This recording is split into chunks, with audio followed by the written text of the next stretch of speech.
The Huskies look for their second sweep of the season as they prep to head out to Colorado College. Hello and welcome to another week of the St. Cloud State Huskies Hockey Weekend Preview. I'm your host, Taylor Budge. Now, the Huskies were looking for that offensive spark against Western Michigan on Friday night, and they did just that, setting a season-high 7 goals, while Charlie Lindgren recorded his second career shutout. Brooks Birch would net his third of the season after a turnover to get the Huskies on the board first, while David Morley would also find the back of the net twice in this one. St. Cloud State is undefeated this year when Morley scores. Senior Joe Raykamp would light the lamp as well in this one. It was also his 4th goal in the last 5 games. He would later assist to Johnny Brodzinski's goal as well. Junior Joey Bennick would end his 3-game pointless streak after he would have an impressive 4 assists on the night. Patrick Russell and Kalle Koslow would also contribute goals in this one as St. Cloud State cruised to a 7-0 victory, scoring the most goals since March 7th of last year and first shutout since February 22nd, 2014. The Huskies knew that Game 2 was going to be a much tougher battle on Saturday night. Judd Peterson struck first with his 3rd goal of the season in the closing minute of the first period, as well as Patrick Russell in the second period to give SCSU the 2-0 lead after the first 40 minutes. It most easily could have been a 2-1 game after the second period as Will Kessel thought he had a goal right in front of the net, but Charlie Lindgren had different plans as this number 3 play on SportsCenter's Top 10 would keep Charlie shut out for 5 straight periods. But Western Michigan wasn't going down without a fight. Even with the Huskies' 35 shots on goal, it wouldn't be enough as the Broncos would go on a 3-0 run in the 3rd period and would end the weekend split after Western Michigan sealed the deal with a 3-2 victory on Saturday. After the game, Charlie Lindgren was surprised himself after his top 10 save. It was crazy. I think I passed the puck to Brodzinski, and then I don't know what happened. Someone on their team knocked it down, and next thing I know it, a guy has it right by the net, and so I dove over and luckily caught the puck, but it's probably one of the best saves of my life, to be honest, and I kind of blacked out when it happened. So. After scoring 2 goals with 2 assists against the Broncos, freshman Patrick Russell was awarded as this week's NCHC Rookie of the Week. In addition to his 4 points, the Denmark native had 10 shots on goal to go along with his +2 player rating.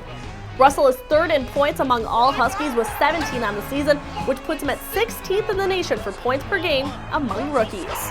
Russell wasn't the only Husky receiving conference awards as sophomore Charlie Lindgren received NCHC Goaltender of the Week.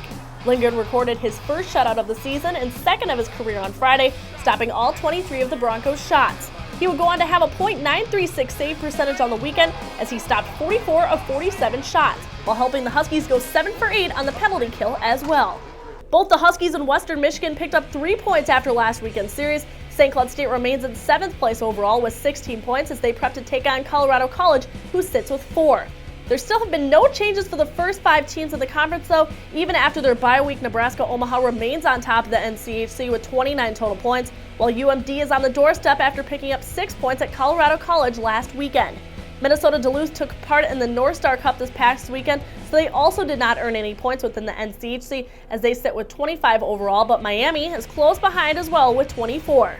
The Huskies will look to rebound out in Colorado Springs this weekend as they continue their NCHC schedule against the Tigers of Colorado College. Junior Cody Bradley leads the Tigers with 20 total points on the season, consisting of a team-high 12 assists and 8 goals. Bradley has been on a hot streak as well, having 6 points in his last 6 games. Bradley also scored 3 goals against St. Cloud State last season.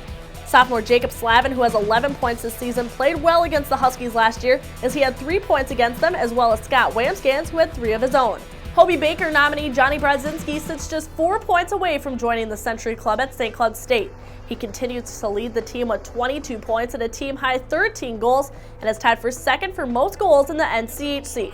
Brodzy also sits in 3rd in the nation with 7 power play goals. Last season against CC is also where he had his first career hat trick as St. Cloud State won 7-4 against Colorado College.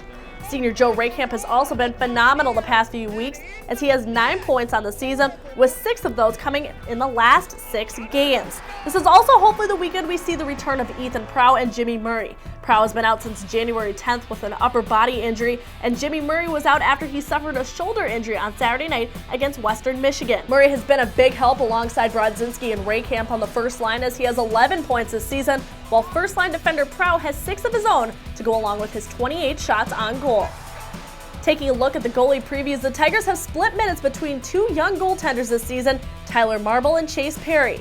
Sophomore Tyler Marble has played 14 games this year, posting a .884 save percentage to go along with his 4-9-0 record between the pipes.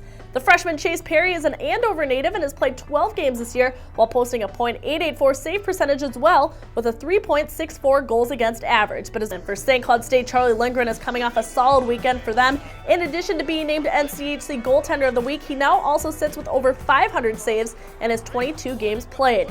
Lindgren has a .911 save percentage to go along with his 9-12-1 record for the Cardinal and Black. This also could be the weekend where we see sophomore Rasmus Raiola in between the pipes again. Rasmus played a tremendous game against Miami in Game 2 of that weekend series where St. Cloud State won 3-2. He posts a .892 save percentage with a 2.36 goals against average. The St. Cloud State men's hockey team will be in action this weekend as they head out west to take on Colorado College. Puck drop for Friday's game is set for 8:37 Central Time, while Saturday's is at 8:07. You can catch the game by listening to 99.9 Light Rock FM or by tuning in to NCHC.TV. Now, the Huskies won't be back here at the Brooks Center until February 20th and 21st when they take on Nebraska Omaha. Tickets are still available for that series and all St. Cloud State events. You can purchase those 24 hours a day by visiting SCSUtickets.com. Now, fans, be sure to go out and vote daily for St. Cloud State junior Johnny Brodzinski for the 2015 Hobie Baker Award. You can cast your vote by visiting HobieBaker.com. That wraps up this week's edition of the St. Cloud State Huskies Hockey Weekend Preview. I'm Taylor Budge, and we'll catch you next week for the Minnesota Duluth Preview.